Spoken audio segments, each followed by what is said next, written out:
Welcome to Diary of a Dreamer, where resilience unlocks your potential. I'm Tasha Eisinger, and each week I'll bring you powerful stories and practical insights from my own experiences and inspiring guests. Whether you're facing challenges or chasing dreams, this podcast is your go-to for motivation, building confidence, and practical tips for transforming obstacles into opportunities. Be sure to check out my website, tashaeisinger.com. Let's dive into today's episode and start turning your dreams into reality. One of the number one questions I get asked is, how did you become an author? Which is such a funny question to me because it's kind of hard for me to think of myself being an author. Not because I have like imposter syndrome or anything like that, but I've never really been a writer.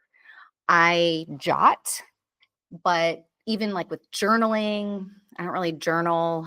I did fine in English class, writing essays and things like that. But to be somebody who loves to sit and write, not me, okay? I am a public speaker and I process through speaking more than I do internalizing things and writing. However, I've learned that I like processing life through picture books. And some people like to process life through journaling, speaking, chapter books. For me, it's been picture books. And at the time of this recording, I'm getting ready to publish my 6th book in the Little Shot series, which is kind of wild. So I wanted to share with you how you can become an author if that's something that's on your heart. So first and foremost, if you have a story inside of you, please write it down. Who cares about the next steps and where it's going to go or not go or who you're going to share it with? Get it out of you. So my first story came to me because of a quote. This quote was something a mentor told me when I was doing network marketing. He would say, "What's a big shot? It's just a little shot that kept shooting." And I had heard that quote several times, tucked it in the back of my mind. And when my baby was born, my first child, I started telling her this. I was like, "You're such a big shot. What's a big shot? It's just a little shot that kept shooting." And I got curious. And I think sometimes writing is a great place to be curious and figure out, what do these things mean? I guess that's why people journal.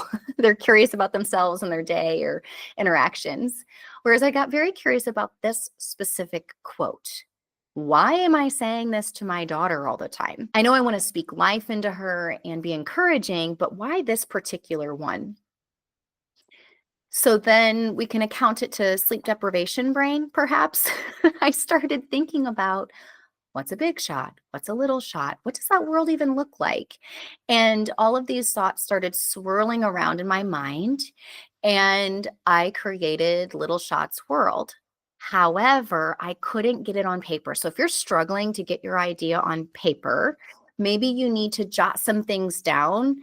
You can put down whatever pops into your head. You could put Post-it notes on a wall and move those notes around and do character development, the setting, the plot. However you need to get it out is fine. For me, I had to speak it. I put my baby in her stroller and I put my phone on the top of the stroller and pushed record. And I recorded the first version of the Little Shot Courage. It ended up being probably like 2,400 words, which is way too many. So we'll dive into that in just a moment, but it doesn't matter. And then I went home. This was, of course, before AI. So this was back in 2015. And I typed it from my recording and I read it to my mom and my husband. And it was in that moment, I was like, I've got to get this into a book for my daughter. Well, actually, that moment came before. I knew I wanted to get it for my daughter, but in that moment, I knew I wanted other children to have this book, not just my daughter. As a former classroom teacher, I know children need this book series. I also know as a parent that this type of messaging is very helpful to parents and teachers. And to this day, I have not found a picture book series that addresses how to deal with life. I found aspects of it, and there's really great books out there, that address different aspects of dreaming or handling life, things like that. But really, what does it mean to dream big and to go for it? And what does that look like as you continue on? Because I knew after I finished the first book, which my original vision was get the first book on paper, and then it was for my daughter, and then it was for other people. And then I thought, wait a minute, I can't stop there. So my vision has continued to evolve. And I ended up creating a series. So I drafted the other 6 books. I thought about what comes next, and I went through, did not have the character values for the cover, didn't have the right word count or the editing, none of that. It was just getting it out of me. The number of people who've told me that they have a story inside of them, or they've gotten a rough draft and they've done nothing else with it, but they want to, it hurts my heart, friend. Please get it out of you. And if you want to do something with it, then do something with it. You don't have to. It can just be a story for you and your family. If you want to get it out there, that's what this conversation's about. All right, you got it out. That's great. Now what do? You need to research what makes a quality book for your genre and start doing basic searches of word counts, story arcs, if that's applicable.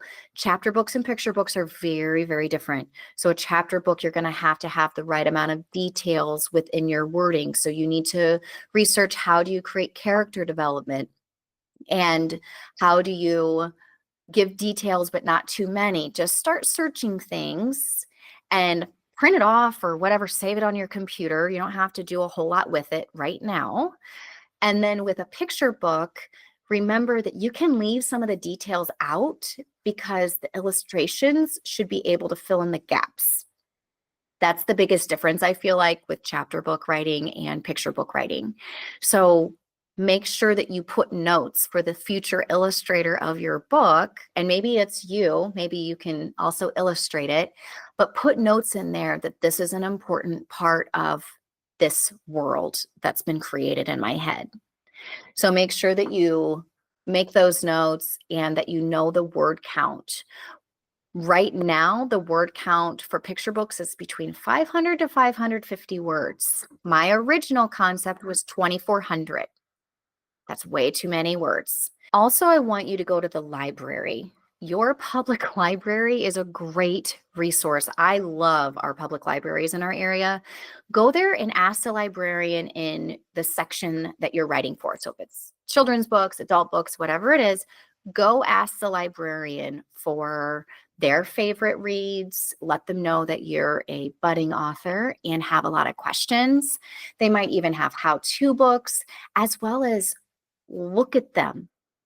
Go pick up the books, flip through them, ask what's really popular right now, and go flip through them, hold them, look at the cover design, feel the pages. This is relevant later, but feel the pages. Take everything in, take pictures, or get copies for your own home, and determine what you love about those books. And asking the librarian lots of questions about, what is it that makes you love this book? What gets kids or adults to check this book out frequently? What's so special about it? You can also go look at award-winning books. One of the things I've learned about award-winning books is you have to apply for the awards, and a lot of times you have to pay money, and of course you're sending copies. It's actually very expensive when you are a new author, unless you have a big publisher that's doing all this for you, to apply for all these awards. So just because it's award-winning doesn't mean it's the only way to do it, but it also gives you a frame of reference of what critics are looking for, if you will. All right, now's the hard part. You thought the other stuff was hard and getting out of you was hard? No, it's the editing. You're going to keep editing this entire time until it's officially published. So I want you to take all this new information that you've learned and chunk it down, and piece by piece go through and be ruthless. Be ruthless with your editing.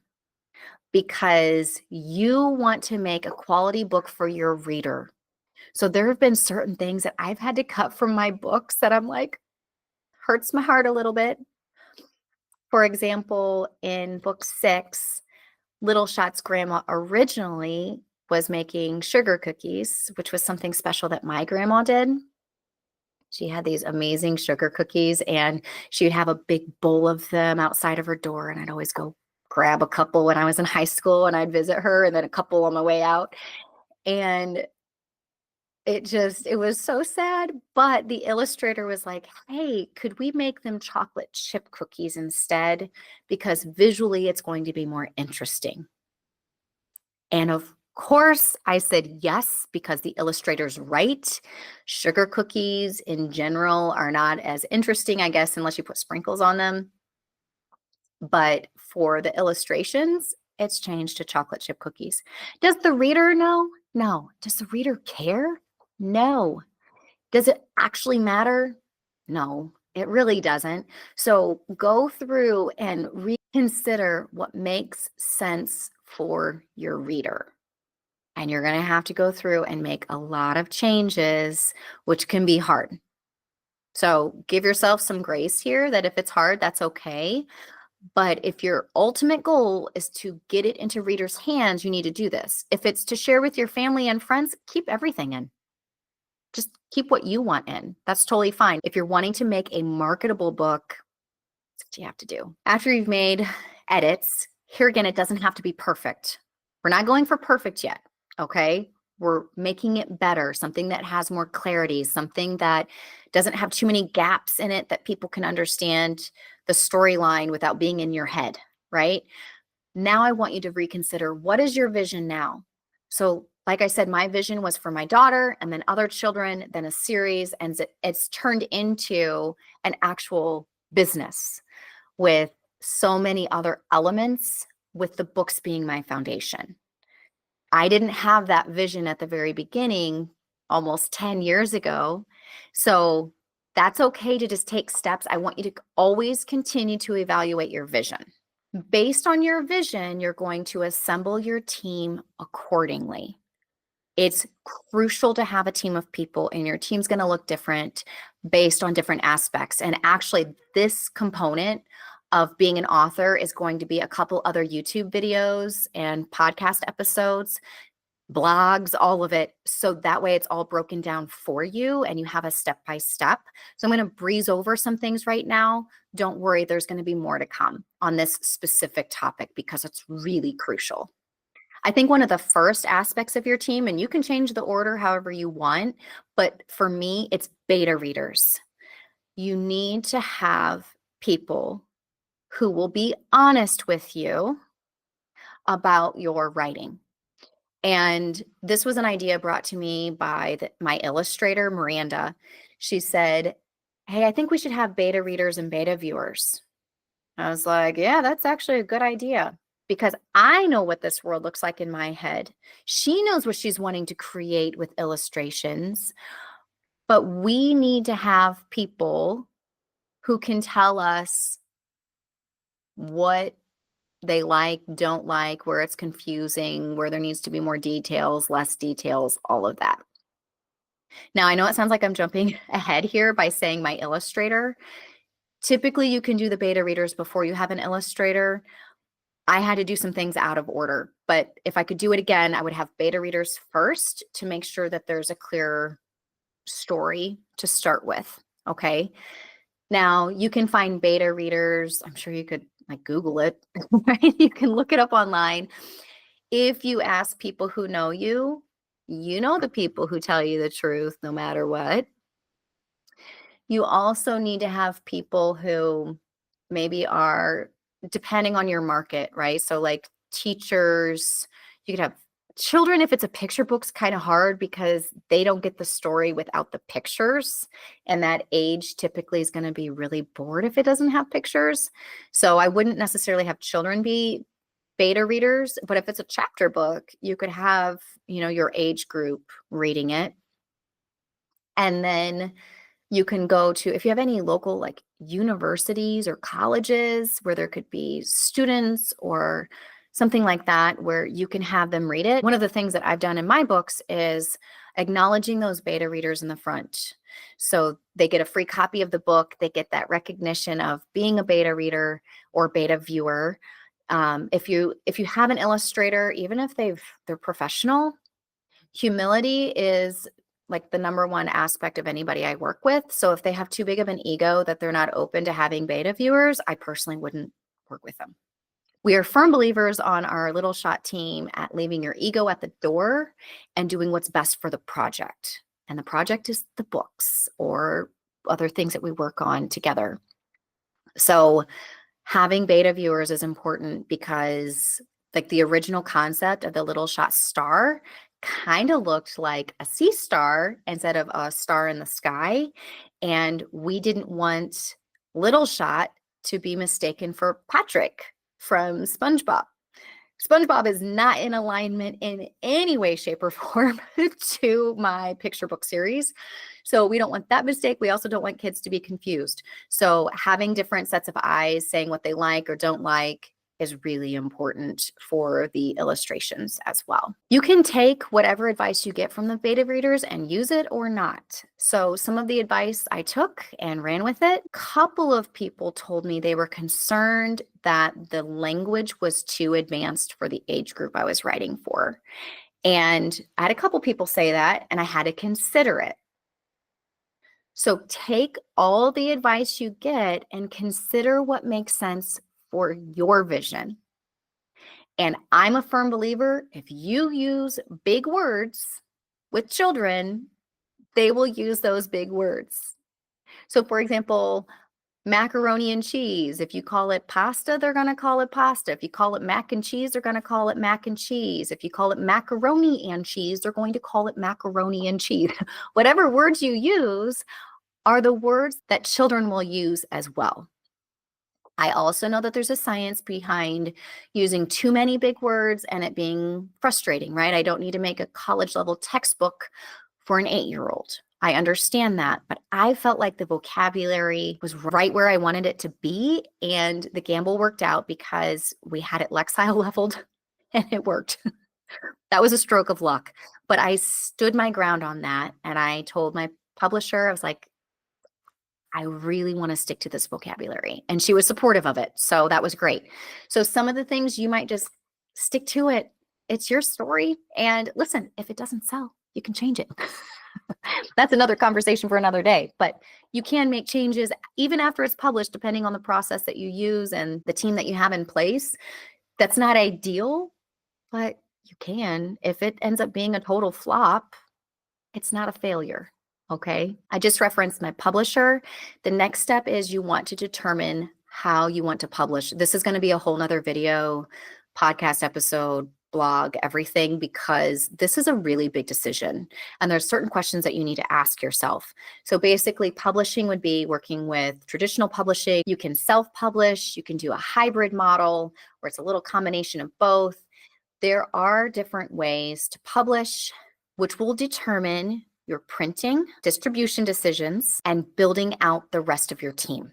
So your publishing decision is really important, and that's why it's going to be a whole nother segment, because we've got to dive into what all of that means, and that way you can make as informed of a decision as possible. I also strongly encourage having an attorney. So I have used two different types of attorneys. I have a trademarking attorney because I knew I wanted Little Shot to be a trademarked logo. That's a different type of attorney. Sure, you can find it online and do it yourself. However, I didn't want to do it that way. I wanted to be 100% sure that it was done correctly, because in the terms of law, if you say one thing wrong, it can completely change the entire document. I'm not an attorney, so it made sense to hire somebody. It ended up being rather expensive, unfortunately, but that's the way it goes sometimes. Also, I have an attorney for my business. You may not need an attorney right away, but research and have a good referral. This is a person who can set up contracts for you. I know that I'm fortunate to have connections through our library and through IUSB has a business department. So maybe your local college has like a business department where they offer free mentorship and can help maybe direct you. There's also something called SCORE, where they are people who will mentor and help you as well. So I'll include those links so that way you have resources and opportunity to look into what makes sense for your business, because it would be so sad to me to set up all of this vision, whether it's your books or having representation of your books, and then something down the road wasn't done correctly here in the foundation and you could lose it. And I just think it makes sense. You can decide if you want an attorney or not. That might sound a little intimidating. I think it makes a lot of sense. You should probably also have an attorney help you set up if you want an LLC. Is it going to be a C Corp, an S Corp? Are you a sole proprietor? Like, how is your business going to be set up? That paperwork you can do, I think it's like $35 online through your state's government and get all of that done. But here again, finding advice through either a mentor who is a qualified mentor on this aspect of business. Let me make that clear.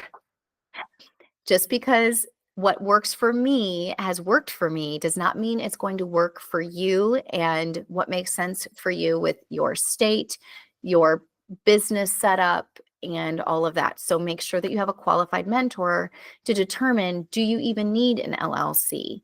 Do you want it to be a DBA, which is doing business as? How do you want to do that? And make sure that you're setting it up correctly, because the goal right now, if you're going to publish it, is to make money.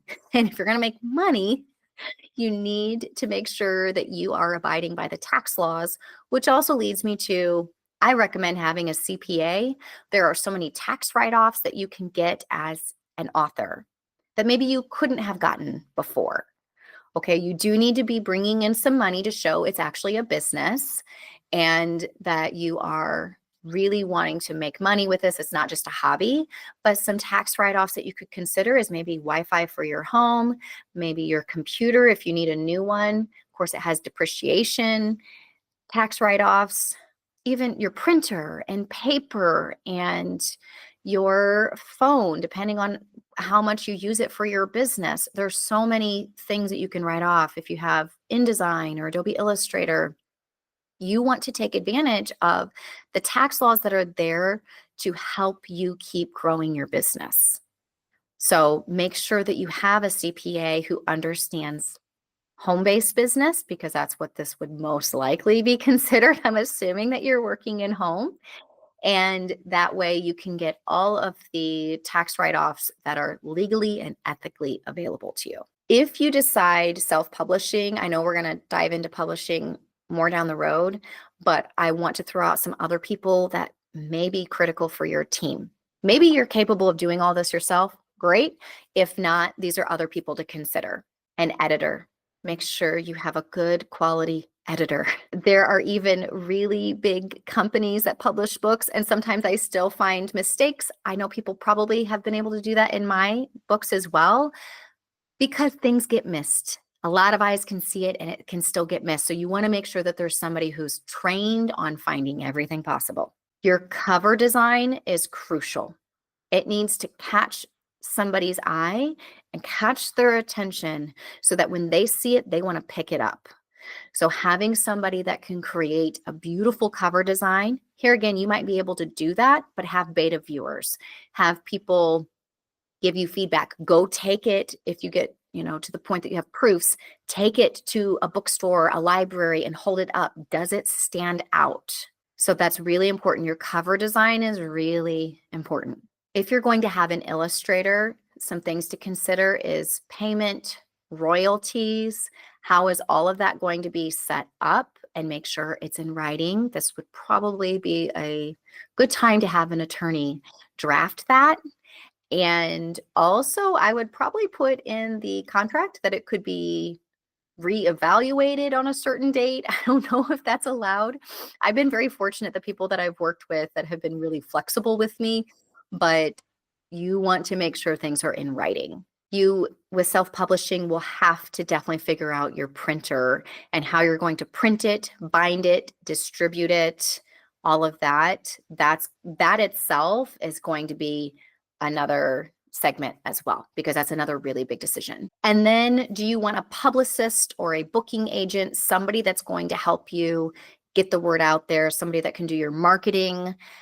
Because that's a whole nother animal. Regardless of how you publish, though, this is just a side note, you're going to have to do your own marketing as well. Nobody loves your book as much as you do. Nobody is going to want to share it with the world as much as you do. So you will have to be responsible for a lot of your own marketing, regardless of the publishing that you choose. All right, so you've assembled your book, you've assembled your team that makes sense for you. We will talk about publishing and printing and things like that down the road. Then what will happen is you'll get proofs. This is a great thing to show on social media because it's really special. After all this hard work, like I still remember getting the books, and especially my first ones, and you get the box in the mail and all of that hard work, this whole vision that you've had in your head. Yes, you've seen it on a computer screen, but there's nothing like holding it in your hands. And you can set up your phone, camera, whatever, and show you opening the box and your initial reaction. It's really special. And it's not going to be perfect, most likely. There's going to be changes that you're probably going to need to make, but it's just finally becoming really real. You get to see your name on the cover of a book.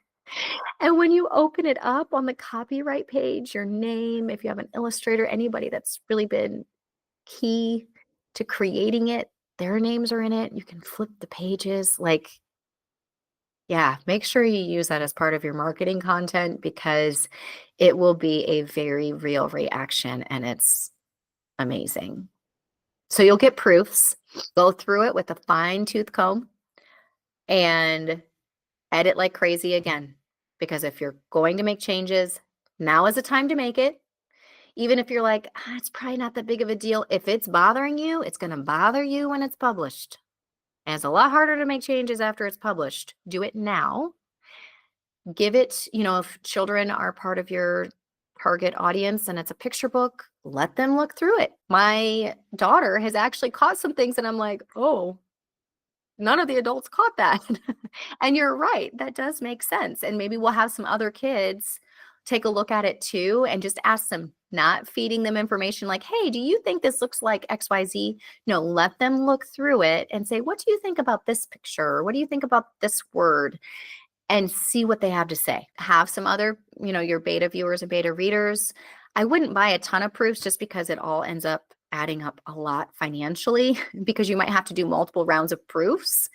Another thing is coloration can be a big challenge and obstacle. So we'll talk about that in printing, but there might be things that need to be changed way back from scanning all the way up through maybe a word choice or something wasn't adjusted that needed to be adjusted. So you want to make sure that you go through it and love it. There also comes a point where you might have to say this is good enough. Be aware of that as well. There have been times where we're like, this isn't exactly what we wanted, but we all agree on the team, this is good enough. We've got to get it out there. And so there's a balance there. Okay. Now, before your book is officially published, you should already be letting people know. I wouldn't do it probably too early in the process, just in case there's major publishing issues or you decide not to finish it.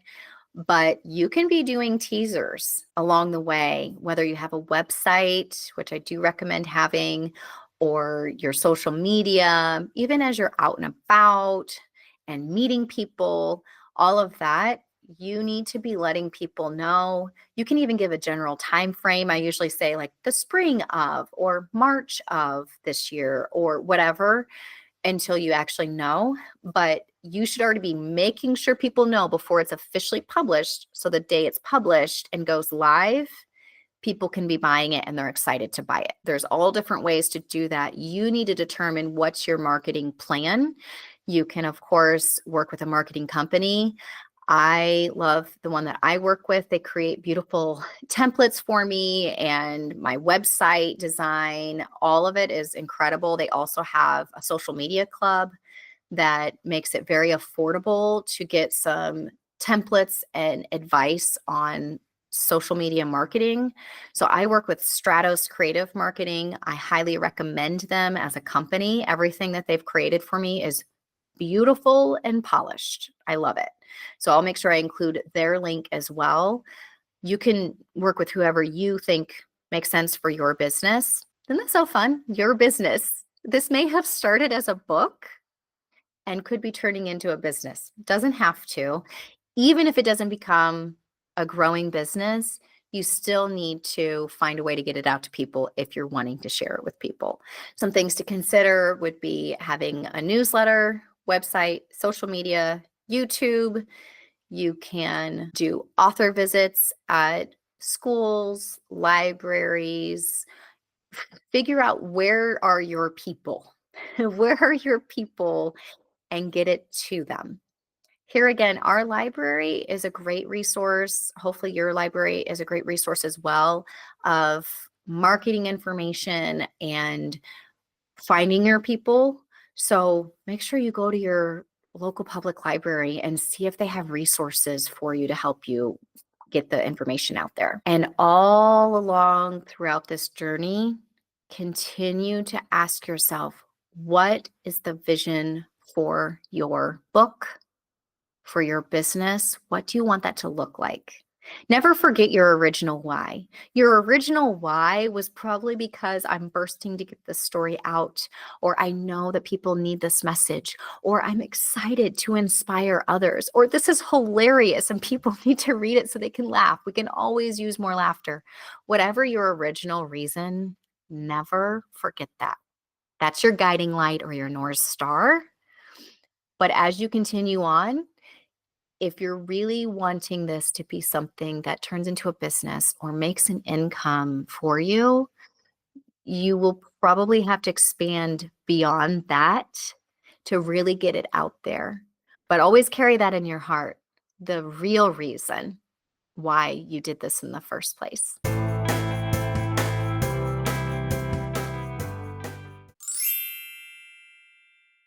Thank you for tuning into this episode of Diary of a Dreamer. I hope you found the stories and tips shared today to be a source of motivation and strength. Remember, every challenge you face is a chance to grow and move closer to your dreams. Don't forget to subscribe, leave a review, and share this podcast with anyone who could use a boost of encouragement. Please check out my website, TashaIsinger.com.